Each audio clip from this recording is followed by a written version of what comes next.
Well, here it is, Saturday afternoon. I've already got it in my mind that it's Sunday, so I'm going to be a day ahead of everybody else, because I just hate when I get the days of the week confused. But I was sitting here first, my nose is itching, as usual. I'm going to get me a little back scrubber, you know, those little scratcher. I'm going to get me one, see if you can get one for the nose. I get so tired of seeing myself on a video reaching up and rubbing up my nose. So, anyhow, if I keep talking like this, I'll forget all about what I was going to tell you. I was reading up on some of the messages I've received, and everyone is so kind, and I'm just so appreciative of the fact that you respond to me and you pour your hearts out to me. I can tell when I read what you say, and I understand. So I had just finished reading a quite long message, and it was from a lady who lives alone, like I do. So many of their stories are my stories too, and I can just shake my head, yes, I know. So anyway, I got to talking to myself. You ever do that? Well, I do it all the time. And I got into a good story. Now, a lot of people like listening to my family history. I don't know that it's any different than other people's, but it's new to you, and it's old to me, and it's old to my sisters and all, and I say, oh, I've heard this a dozen times, but you haven't heard it before. And you can associate my stories with your own life stories too. That sometimes helps a person, especially if you're living alone. You can relate to what I'm saying, and it makes you feel better. So anyway, while I was thinking about the message I just received, I got to talking to myself. Yes, I sat here in front of my iPad talking to myself, and I was creating a history lesson is what it was. I was going back and forth and with this and adding that and adding something else. And it was getting pretty interesting.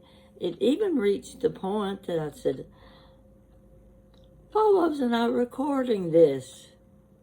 Because what I've already said, I've already forgotten.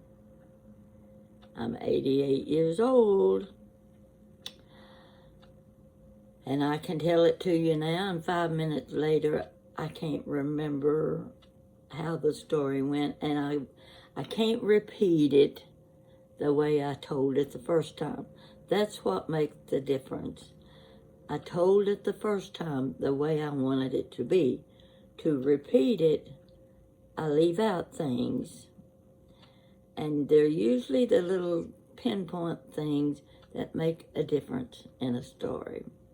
So anyway, I was talking to myself and starting on my family history and telling all about my great-grandfather in the Revolutionary War. I was talking about those that were in the Civil War. Of course, you know about my brother in the World War II. And there was an awful lot of history coming out of my mouth. And I got to thinking, you know, these websites, the genealogy websites have really improved in the last few years. And I haven't been keeping up with them because when I finished my genealogy and family history, I didn't refer to those much anymore. Didn't have any reason to. I already had recorded my information. So I got to thinking about my brother, and I thought, with the improvements in genealogy on the internet, I might be able to find the things that we've always questioned and never could get the information. So I went on the internet, and all I did was put his name. And the information came up, and I thought, wow, pictures and everything. Where did this information come from? I'm streaming down and down. And then I realized I was the one. I didn't put the information on the internet, but this is how it went. It was a few years ago that one of the high school teachers from my hometown was doing research on students, because the school was 100 years old, and she, in one of her classes, they took on the project of researching former students. And we're going back to the late 20s. So, I don't know, someone told me about it.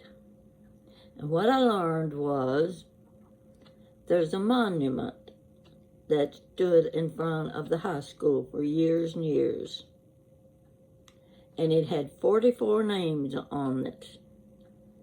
And those 44 names were of soldiers that had served in World War II and the Korean War.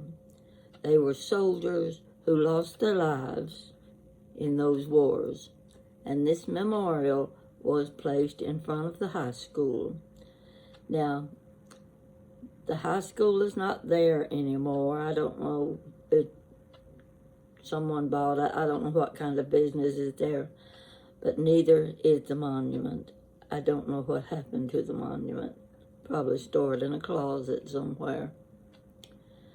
But anyway, when I realized the students were researching these soldiers, wanted information about them, so I contacted the teacher, and I told her the information I had on my brother, and she asked me to send it to her, that it would go in the archives of Corbin High School.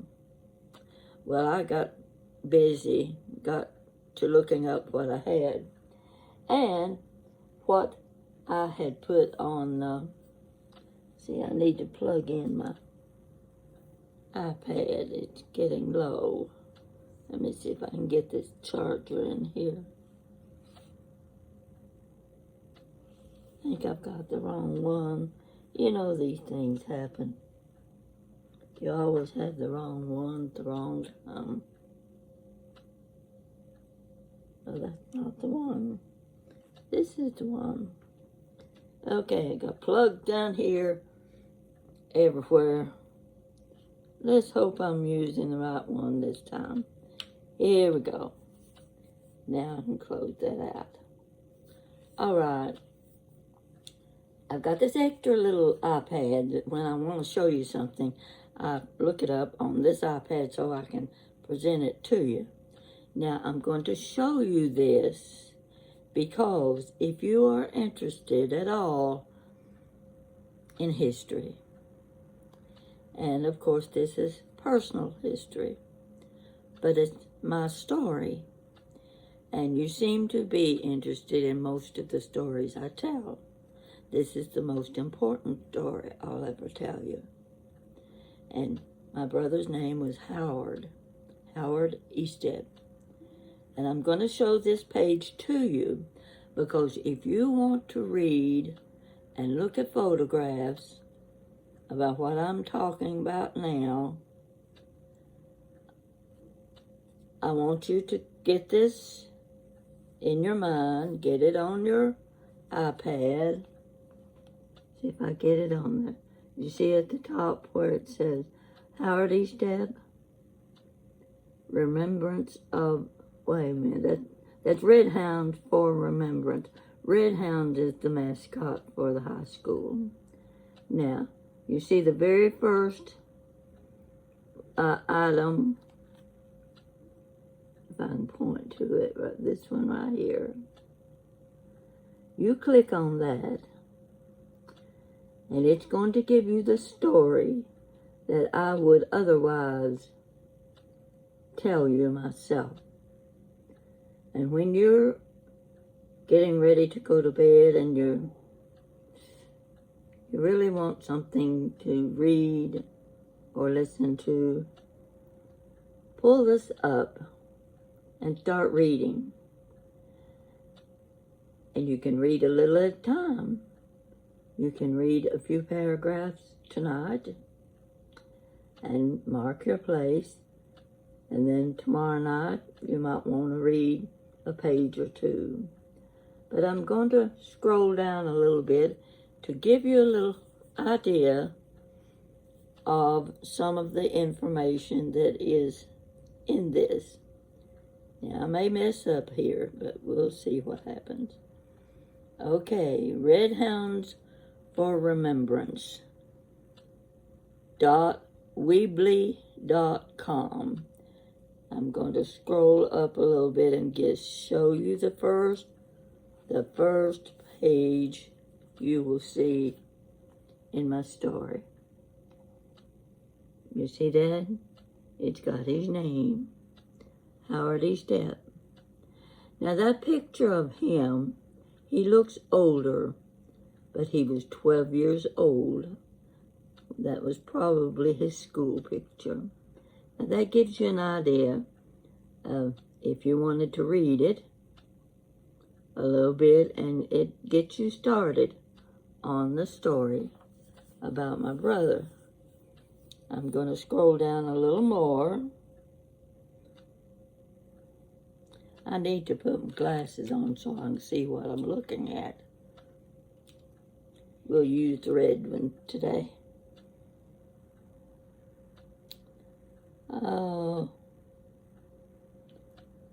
These are letters.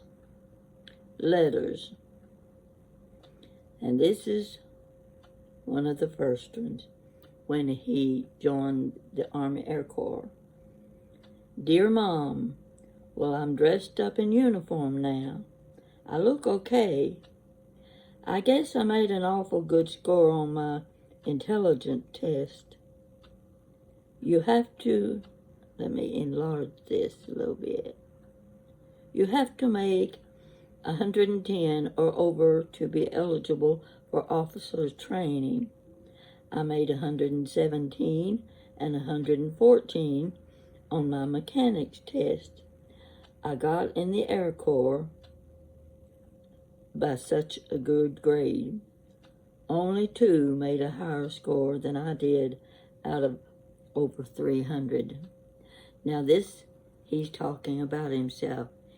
He's proud of what he has done because he was a high school dropout.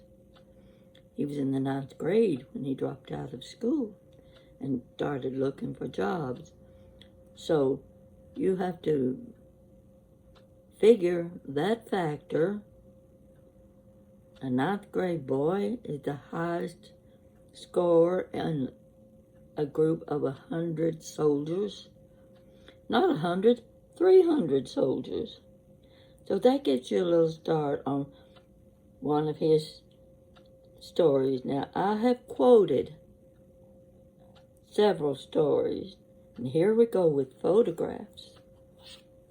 These aren't real clear, but that's him with my younger brother, Don. He was just about 2 years old.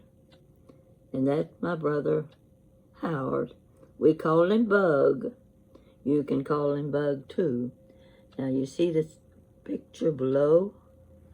That's my whole family. That's 9 of us. 9 of us in that picture.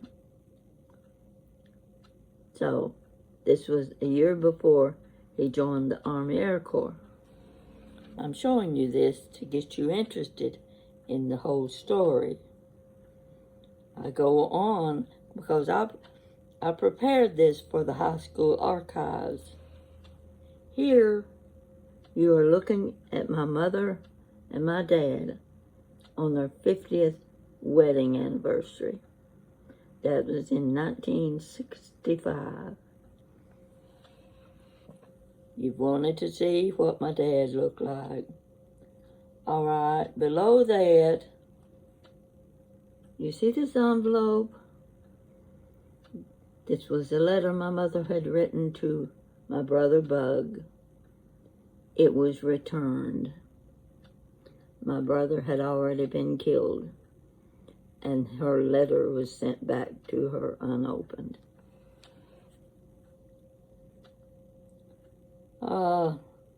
There should be some more. There's a long story here, and I've shown you the story about the airplane crash. That lower picture is the burning plane. I won't tell you any more than that. Now this picture, not easy to see, but the second one from the left is my brother. And Mama said he was so particular about his clothing and that the crease in his trousers had to be perfect.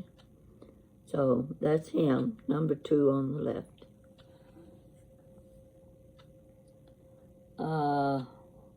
Here again, this picture I'm sure was taken not long before the plane crash. This was the last picture we have of him. But I want you to read all the stories, that there are newspaper articles, and let's see. And you can see the headline of this newspaper article, Truth. For years, crash details were mystery. See that? Okay. That's all I'm going to show you. But when I found this on the internet, I was quite surprised. And I know now that the story about my brother is in the high school archives and hopefully will remain there.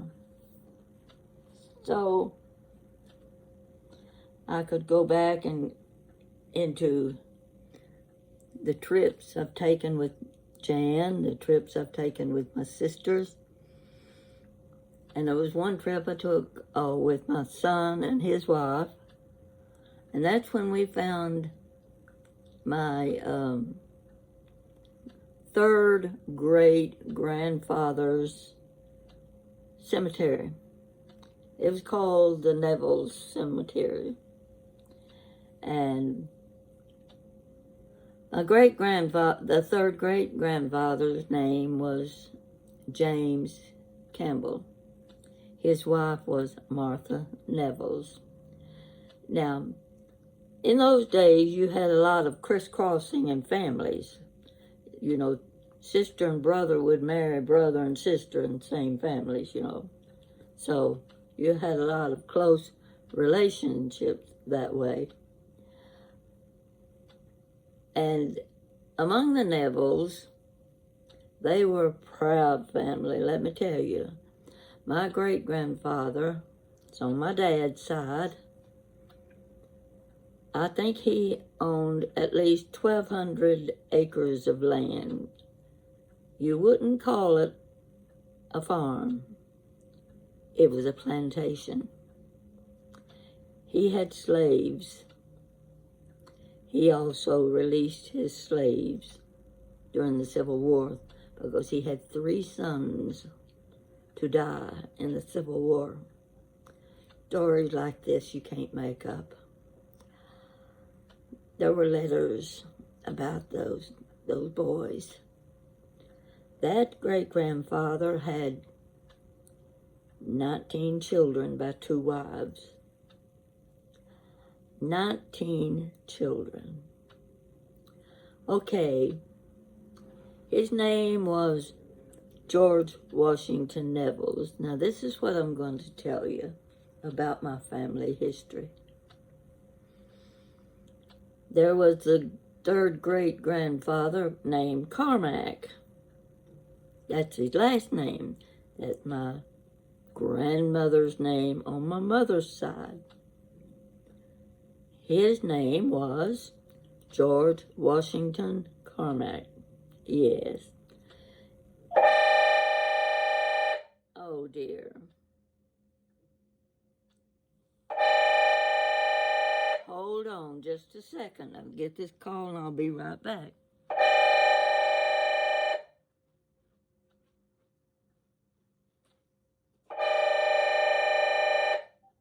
I'll call you back in a minute.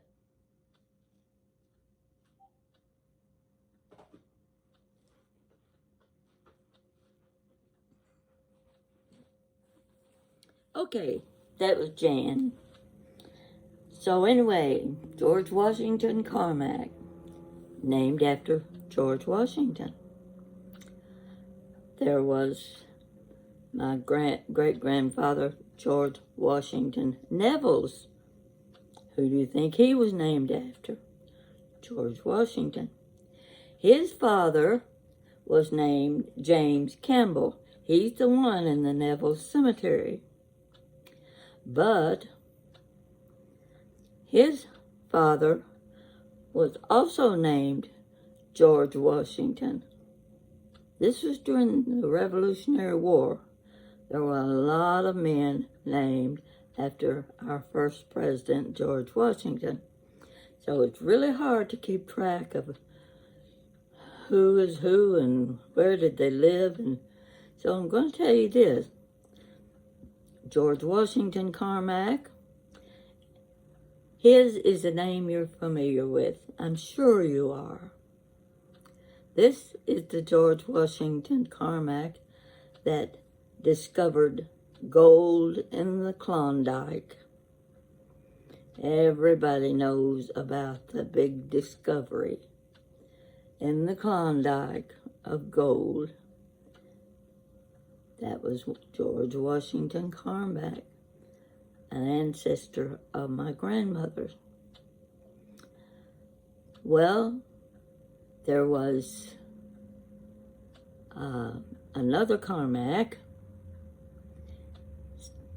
and he was in the Revolutionary War. His sister was my third great aunt. I've told you some of these things in other stories, but you know, we forget and we tie these things together. So, her name was Susanna. You've heard about her because I've told you in the book entitled Binge. Binge was a Cherokee Indian chief, a red-headed Cherokee Indian chief who captured my third great aunt and her sister-in-law, and they wandered through the Holston Hills for days until the military came and caught up with them, and Chief Bob Binge was killed on that trip. So, but Susanna, going down through her line, one of her descendants is another name you're going to recognize. Sergeant Alvin York. Oh my God. Jan just sent me a message that says Trump has been shot. Folks, I don't know what to say now. I can hardly finish my story. I don't know what the details are. So anyway, I'm going to go on with Sergeant Alvin York, also in my line of ancestry. So you see, there's quite a bit of history there that you're familiar with, as well as I am familiar with. And I never dreamed there would be anybody that you could repeat his name and someone would know who you were talking about. So I'm going to get off now and learn what has happened to Trump. And let's hope and pray that it is not serious. We all need to be praying. Thank you for watching.